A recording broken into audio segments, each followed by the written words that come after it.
সালাম আলাইকুম বন্ধুরা, যারা আওয়ামী লীগ করেন, আওয়ামী লীগের বুদ্ধিজীবী আছেন, আওয়ামী লীগের সমর্থন আছেন, আপনাদের প্রতি অনুরোধ করে বলেছি, কথাটি শুনবেন। আমি কিন্তু রাজনীতি করি নাই, আমি কিন্তু নেতা নাই, তো আমি সত্যকে সত্য বলি, মিথ্যাকে মিথ্যা বলি। একজন নাগরিক হিসাবে আমার কথা বলার অধিকার আছে, বলবো। আওয়ামী লীগ আপনারা জেনে রাখবেন, 71 সালের যুদ্ধের সময় আপনাদের আওয়ামী লীগের নেতাকর্মী ফলাইতিয়া সেই কোটি কোটি টাকা লুটপাট করে আওয়ামী লীগ কলিকাতা বৈশা রাজস্ব কায়েম করেছিল।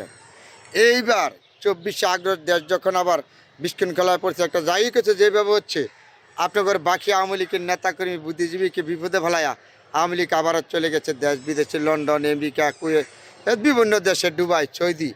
এখন যারা লুটপাট করেছে আওয়ামী লীগ, তারা কলিকাতা বৈশা রাজস্ব কায়েম করে, প্লাটের মেঝে ভাড়া থাকে কিনা থাকে। আর বাকি যারা আওয়ামী লীগ সত্যিকারই আওয়ামী লীগ ছিলেন, যারা রাস্তাঘাটের যুদ্ধের আওয়ামী লীগ ছিলেন, মিটিং ছিলেন, তারা আজকে জেলে যাইতে হচ্ছে, নির্যাতিত হইতে হচ্ছে, হামলার শিকার হচ্ছেন। আপনারা যারা ভালো আওয়ামী লীগ ছিলেন, আর যারা লুটপাটকারী আওয়ামী লীগ, তারা এই দেশ থেকে কোটি কোটি টাকা ইন্ডিয়া প্রচার করেছে। ইন্ডিয়া প্রচার করে আজকে ইন্ডিয়া ফ্লাইট কিনা, ফ্লাইট ভাড়া দিয়া, বাড়ি গাড়ি করে তারা লুটপাট হচ্ছে। কিন্তু তারা জানতো তো যে কোনো সময় বিপদ আসবে, তারা যাইতে পারবে। তা আজকে ভারতে, কলিকাতায় এই কোটি কোটি টাকা তারা ইনকাম করে, এখানে বৈশা তারা রাজস্ব কায়েম করে ছেলে মেয়ে নিয়ে আমেরিকা, লন্ডন, জাপানে। আর বাকি যারা আওয়ামী লীগ আছেন বাংলাদেশে, যারা সমর্থক, তারা আজকে রাস্তায় বিপদে আছেন, জেলে আছেন, হাজতে আছেন। আওয়ামী লীগের বুদ্ধিজীবী যারা আওয়ামী লীগের পক্ষে কথা বলতেন, তারা আজকে চুপ থেকে বলা, চোরের থেকে বলা, তারা পলায় রয়েছে। সেই আওয়ামী লীগ আবারও ইতিহাস দিয়ে বলে দিচ্ছে, 71 সালে যে যুদ্ধের সময় সেই লুটপাটকারী আওয়ামী লীগ কলিকাতা বসে রাজস্ব কায়েম করছে, 24শে আগস্টে গণহত্যার পরে আবার এই আওয়ামী লীগের লুটপাটকারী মন্ত্রী এমপিরা দেশ বিদেশে বইয়া এই রাজস্ব কায়েম করতেছে। কলিকাতা তারা নিজের ফ্ল্যাট কিনা, বাড়ি কিনা, কোটি কোটি মিলিয়ন টাকা তাদের ব্যাংক ব্যালটে। আর বাকি আওয়ামী লীগ যারা বাংলাদেশে আছেন, তারা রাস্তাঘাটে কান্নাকাটি, নির্যাতন, মামলা হামলার শিকার হচ্ছেন। এর নাম হইল আওয়ামী লীগ। যারা আওয়ামী লীগ করেন, ভবিষ্যতে আপনারা আওয়ামী লীগ করবেন। যে আওয়ামী লীগদের প্রতি বলেছি, আওয়ামী লীগদের বুদ্ধিজীবীদের প্রতি বলেছি, আপনাদের বিবেককে আপনারা জিজ্ঞাসা করেন।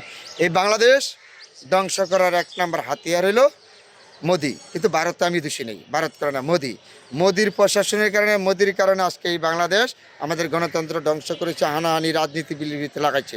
মানে আওয়ামী লীগ, বিএনপি, জামাত সকল মিলা দলে বাংলাদেশে একত্র ছিল, রাজনীতিকভাবে ভোটের মাধ্যমে যায় জিতে। কিন্তু এই মোদি আর মোদির প্রশাসন এই বাংলাদেশের গণতন্ত্র ধ্বংস করেছে, বাংলাদেশ হয়রান করেছে, বাংলাদেশ ইসলাম ধ্বংস করেছে, বাংলাদেশ ইসলামকে জঙ্গি বানায়, জঙ্গি নাটক বানায়। এই গুজব খুনের পিছনে একমাত্র হাতিয়ার হইল মোদির কারণে আজকে হতে বাংলাদেশ আওয়ামী লীগের এই অবস্থা, আমাদের এই অবস্থা, বাংলাদেশ জনগণের এই অবস্থা, মোদির প্রশাসনের কারণে। কিন্তু ভারতকে আমি আবারও বলি, ভারতকে আমি দোষী না। একটা রাষ্ট্র কখনো দোষ করে না, দোষ করেছে রাষ্ট্র যারা পরিচালনা করে, তারা এই ভারতের কারণে আজকে আমাদের বাংলাদেশের দুঃখ দুর্দশা, মানুষের কান্নাকাটি, হানাহানি, রাজনৈতিক হানাহানি, শুধু ভারতের মোদির কারণে, মোদির প্রশাসনের কারণে। আজকে আওয়ামী লীগকে শুধু বিএনপি জামাত ধ্বংস করে না, বাংলাদেশ ধ্বংস করে না, আওয়ামী লীগটি শুদ্ধ ধ্বংস করে দিয়ে গেছে সেই মোদি আর মোদির প্রশাসন। যদি মিথ্যা বলে থাকি, আপনারা হাতে করে আমাকে প্রমাণ করে দেবেন। আওয়ামী লীগের চরিত্র সবসময় তাদের খারাপ, কিন্তু সবাই যে আওয়ামী লীগ খারাপ তা আমি বলি নাই। আওয়ামী লীগের তো ভালো মানুষ আছে না, বহুত ভালো মানুষ। যারা ভালো মানুষ আছে তারা আজকে বিপদে আছে। আর আওয়ামী লীগে যারা লুটপাটকারী, দুর্নীতিবাজ, যারা বড় বড় কথা বলছে, তারাই আজকে দেশ ছেড়ে পালাইছে কোটি কোটি টাকা নিয়ে, এই ইন্ডিয়া বসে, বিভিন্ন জায়গায় বসে তারা খাইতেছে। আর যারা সঠিক আওয়ামী লীগ ছিল, খাঁটি আওয়ামী লীগ ছিল, তারা যা বাংলাদেশের দুঃখ দুর্দশা ভোগ করতেছে, রাস্তাঘাটে মারামারি, কাটাকাটি, হামলা, এগুলি তারা ভোগ করতেছে। যারা আওয়ামী লীগ করছেন, আপনাদের বিবেককে জিজ্ঞান, ভবিষ্যতে আওয়ামী লীগ কোনটা করবেন, কোনটা করবেন না। কিন্তু আমাদের বাংলাদেশে একমাত্র ধ্বংস করার উদ্দেশ্য হলো মোদির প্রশাসনের দ্বারা বাংলাদেশ গণতন্ত্র ধ্বংস হয়েছে, ইসলাম ধ্বংস হয়েছে, আমাদের রাজনীতি হানাহানি, এমনকি আওয়ামী লীগ শুদ্ধ ধ্বংস করেছে সেই মোদি। কিন্তু আমি ভারতকে টুসিনি, আবারও বলি, ভারত একটা রাষ্ট্রীয়, ভারত যে পরিচালনা করছে, রাষ্ট্রীয় যারা পরিচালনা করছে তারা অপরাধ করেছে, রাষ্ট্রীয় অপরাধ করে নাই। সবার প্রতি অনুরোধ, সবাই ভালো থাকবেন।